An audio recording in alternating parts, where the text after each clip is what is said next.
ETF index mutual funds నేర్చుకుని stock మార్కెట్లో రాణించాలనుకుంటున్నారా? వెంటనే ఈ నెంబర్కి కాల్ చేయండి.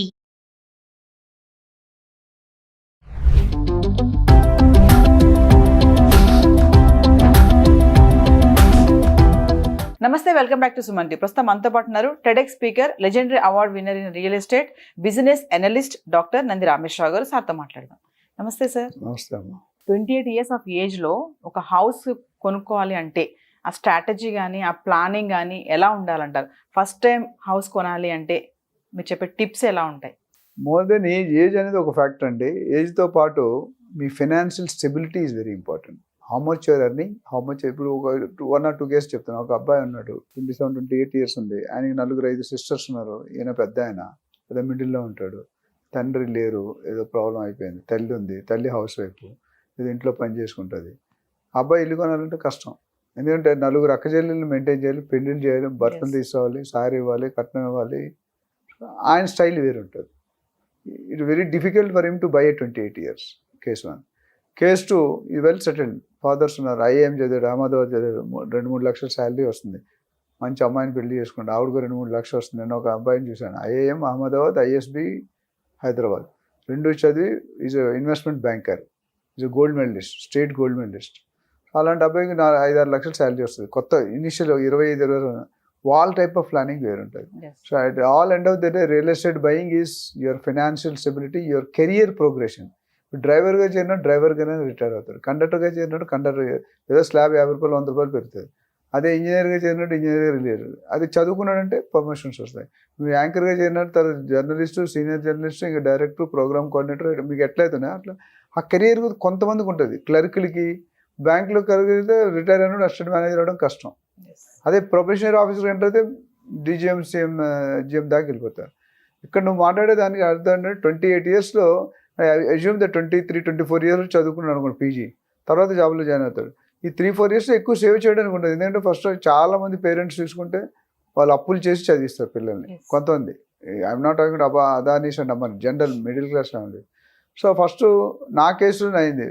నేను చదువుకునేటప్పుడు కొద్ది కష్టంగా ఉండేది కాబట్టి కొన్ని అప్పులు చేయడం జరిగింది. నేను జాబ్ జరిగిన ఫస్ట్ 5 years నేను అప్పులు తీర్చాలి మా డాడీది అనేది వాస్తవం. సో తీర్చిన తర్వాత రిలాక్స్. అప్పటికి 28 అయిపోతుంది, 23 సంవత్సరాలు జాయిన్ అయ్యాను. 28 నా శాలరీ ఏం మిగలలేదు. నేను బతకాలి, మళ్ళీ నేను తల్లిదండ్రులు డబ్బులు పంపించాలి, అప్పులు తీర్చాలి. సో వచ్చిన శాలరీలో 80% దానికే పెట్టేవాడిని. అది బాధ్యత, రెస్పాన్సిబిలిటీ ఫీల్ అయ్యాం కాబట్టి. అందరికీ అలా ఉండవు, కొంత ప్లస్ ఉంటారు, కొంత మైనస్ ఉంటారు. సో ఐడియల్ కేసు తీసుకుంటే ఒక యావరేజ్గా 50,000 వస్తుంది అనుకోండి శాలరీ. 50,000 ఎంత సేవ్ చేయగలుగుతావు? మేబీ 20%, ఒక 10,000. ఇప్పుడున్న కాలంలో చేయగలుగుతా కష్టం. ఒక 2-3 మనుషులకి 1,00,000 రూపాయలు అవుతుంది. నేను మినిమం 1 lakh మినిమం. అది మళ్ళీ మిగతా అని ఇన్సూరెన్స్లు, పాలసీలు అవన్నీ కాబట్టి లైవ్. సర్వెంట్కి 10,000 బంజారా హిల్స్. మా ఇంటి దగ్గర 2,000 ఇచ్చాను సెకండ్, 10,000. అది కూడా డిమాండ్. ఒక గంట చేస్తే 10,000 కావాలండి. సో అలాంటి కేసులు డిఫరెంట్ ఉంటాయి. ఇక నేనేం చెబుతానంటే మీ 28 yearsలో it's too early to buy until unless you're rich person. Rich మీ మామగారు, మీ తాతగారు, మీ నాన్నగారు రిచ్ పర్సన్ అయి ఉంటే డబ్బులు ఇస్తారు. అత్తగారు సొమ్మల్లుడు దానం చేసినట్టు అత్తగారు ఇస్తే రెడీగా స్పాన్సర్గా మీరు కొనుక్కోవచ్చు. మీ ఎంత మీరు I think it's too early. ఎందుకంటే ఒక సేవింగ్స్ అనేది ఒక 10 years సేవింగ్ చేయాలండి. ఇది నా అనుభవం. ఇది మేబీ 100కి సూట్ అవ్వదు. One of the case study చెప్తున్నా. ఇంకొక సందర్భంలో ఇంకో కేస్ స్టడీ వాడు. సో మీరు 5 yearsలో hardly will save anything. Because నువ్వు బైకులు కొనుక్కోవాలి, కారు కొనుక్కోవాలి, బైక్ కొనుక్కోవాలి, మంచి బట్టలు వేసుకోవాలి, మంచి లైఫ్ స్టైల్ ఉండాలి, మంచి అమ్మాయిని పెళ్ళి, ఇవన్నీ కంటే కొద్దిగా బ్యాక్గ్రౌండ్ బిల్డప్ చేసుకోవాలి ఈ time. So hardly you can save anything until unless if you're getting more than 2-3 lakhs that's. But very hardly ఇప్పుడున్న జాబ్స్లో 2-3 కంప్యూటర్ చేసిన వాళ్ళకి ఇంజనీరింగ్ 25,000 జీతం ఇస్తారు. 25,000 క్యాజువల్ లేబర్ బెటర్. రోజు 1,500. మేస్త్రి ఉంటాడు కదా, ఎంత తెలుసు, రోజు 1,500 అంటే 45,000. ఇంజనీరింగ్ ఎందుకు ఆయన అన్పడ్ ఉంటాడు, అంగూటా ఉంటాడు, బట్ ఆయనకే 40,000-50,000 వచ్చినప్పుడు ఆయన ఓవర్ టైం చేసుకుంటాడు. 8 గంటలు 12 గంటలు చేసుకుంటే 60,000-70,000 వస్తుంది. So is better then an engineer అన్నా కదా. ఇప్పుడు right from Google to top to down the offices చాలా తక్కువ శాలరీ తీసుకుంటున్నారు. 20-30 కంటే ఎక్కువ లేదు. సో 30,000 ఈ రోజుల్లో ఎందుకు పనికిరాదు. అలాంటప్పుడు సేవ్ చేయలేరు. సో మనం యావరేజ్ కేసు తీసుకుంటే 28 years టూ ఎర్లీ అని నేను అనుకుంటాను. ఎప్పుడైనా మనకి కొనుక్కోవాలనుకుంటే ఒక 1 కోటి రూపాయల ప్రాపర్టీ కొనుక్కోవడం అంతే 25 lakhs ఉంటే బెటర్. 20%. అందుకని గవర్నమెంట్ కూడా బ్యాంక్ ఏమంటుంది, మార్జిన్ మనీ అంటాం. ₹1,00,00,000 పెట్టి మీరు ఇల్లు కొనుక్కోవాలనుకుంటే మినిమం 20-25 lakhs మీ దగ్గర ఉంటేనే వెళ్ళాలి. Yes. అయితే మీకు లోన్ కూడా రాదు. అచ్చా లోన్ గవర్నమెంట్ జాబ్ అయితే డిఫరెంట్. గవర్నమెంట్ జాబ్లో పెద్ద ఎదుగు బతుకు ఉండదు. 50-100 రూపాయలు పెడతారు, సెక్యూరిటీ జాబ్. కొన్ని గవర్నమెంట్ జాబ్లు చూసాం, బిరో పక్కన లంచ్ చేసి పడుకుంటారు టేబుల్, ఎవరికి తెలియదు, ఎవరు అడగరు. ప్రైవేట్లో అలా వీలు కాదు. ప్రైవేట్ జాబ్ ఎప్పుడు ఉంటుంది ఎప్పుడు పోతుందో మీకు తెలియదు. ఇప్పుడు మీరు ఆ కమిట్మెంట్ తీసుకుని అనుకోండి, you will be under trust. Yes. Corona వచ్చినప్పుడు ఏమైంది, జాబులు పోయినాయి. జాబులు పోయినట్టు డబ్బులు రాలేదు. డబ్బులు రానుంటే ఈఎంఐస్ కమిట్ అయిపోయారు. ఏమవుతుంది, లగ్జరీకి అలౌడ్ ఉంటారు, క్లబ్లు గోలు, డబ్బులు ఎక్కడ ఉన్నాయి? సో నేను అనుకునే 20-30% మనీ మీరు స్పేర్ చేసుకోవాలి. ఎప్పుడు కూడా ఇంట్లో మనకి ఎమర్జెన్సీ, పిల్లలకు కానీ నీకు కానీ ఎవరికి అమ్మ నాన్న కానీ ఏదైనా ఎమర్జెన్సీ రాదు, అక్కడ 10-20 lakhs పెట్టుకుని. అందుకని లాస్ట్ టైం మనం చెప్పాం, ప్రతి ఇంట్లో కూడా 1 kg గోల్డ్ ఉంటే 1/2 kg నుండి 1 kg గోల్డ్ ఉండాలని. Yes. అది ఒకటే అన్క్యాషబుల్. మీరు సడన్గా కరోనా వస్తే 10-20 లక్షలు తీసుకున్నారు, ఎక్కడ నేస్తారు మీరు? సో ఇల్లు కొనుక్కోవడం ఒకటి. మీకు స్టెబిలిటీ ఉండి డబ్బులు ఉంటే అది different story. Yes. So always take loan తీసుకుంటే 20 సంవత్సరాలు 30 సంవత్సరాల పైనే తీసుకుంటారు. ఇప్పుడు మీరు 28 సంవత్సరాలు తీసుకుంటే మీకు 60 years దాకా వెళ్ళి 30 years లోన్ తీసుకోవచ్చు. అంటే at the age of 28 house plan చేయడం అనేది ఎంతవరకు కరెక్ట్? కరెక్ట్, నాట్ రెండు. కరెక్ట్ అని ఎప్పుడంటే it depends upon your financial stability, your career progression. Yes. కొన్ని జాబులు అదిగు బతుకు ఉంటుంది, కొన్ని జాబులు పెరుగుతుంటారు. Corporate companies every 2 years company మారిపోతారు వాళ్ళు, ఎందుకంటే ఇంక్రీజ్ అవుతుంది శాలరీ ఇంక్రీజ్. కొన్ని వాటిలో ఏమన్నారు, ఇప్పుడు గుమస్తాగా పనిచేసిన వాడు ఏం శాలరీ పెరుగుతుంది? చిన్నప్పుడు 1000 రూపాయలు చేరితే రిటైర్ అయినప్పుడు 10,000 అవడం కష్టం.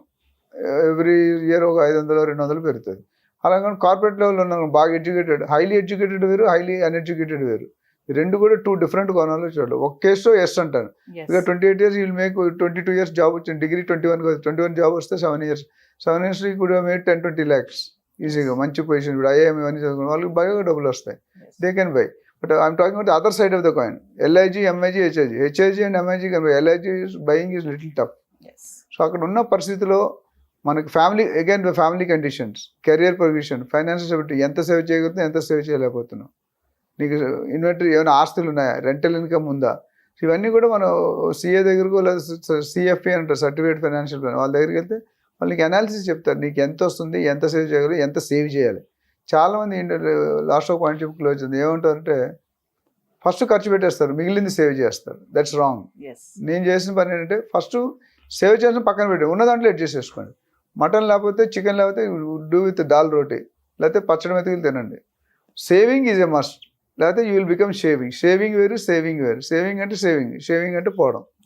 ఆ రెండు చూసుకుంటే చాలామంది ఒక పోయేదంటే కొన్ని కమ్యూనిటీలు ఉన్నాయి, నెక్స్ట్ మంత్ వాళ్ళ బ్రదర్ 10 లక్షలు పంపిస్తారు దుబాయ్ నుండి, 20 లక్షలు ఖర్చు పెట్టుకుని కూర్చుంటాడు.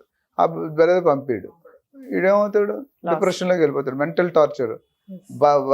ఎవడైనా మగవాళ్ళు ఆడవాళ్ళు సంపాదన పెడితే వాళ్ళకి వాల్యూ ఉండదు, ఇంట్లో వాల్యూ ఉండదు, అత్తగారి దగ్గర వాల్యూ ఉండదు, ఫ్యామిలీలో తిరుగుతున్నట్టు భార్య సంపాదన. అదే భార్య కంటే ఎక్కువ సంపాదిస్తే ఇట్స్ డిఫరెంట్ స్టోరీ. సో ఎవరైతే women can depend on husband, but husband can not depend on women. ఇవన్నీ కేసులు చూసుకొని మనకి ఎవరికైనా ఇంట్రెస్ట్ ఉంటే మన దగ్గరికి వస్తే ఆ పారామీటర్స్, డాక్టర్ దగ్గరికి వెళ్తే కేస్ స్టడీ ఎలా చేస్తాడు, మొత్తం అడుగుతాడు, ఏం తిన్నావు, ఏం చేసావు, ఎలా ఉంది, ఎన్ని రోజులు వచ్చింది అని చెప్పి టెస్ట్ చేసి మందులు ఇస్తారు. ఇక్కడ కూడా మన ఇండివిజువల్ బ్యాక్గ్రౌండ్ బట్టి you should take a decision.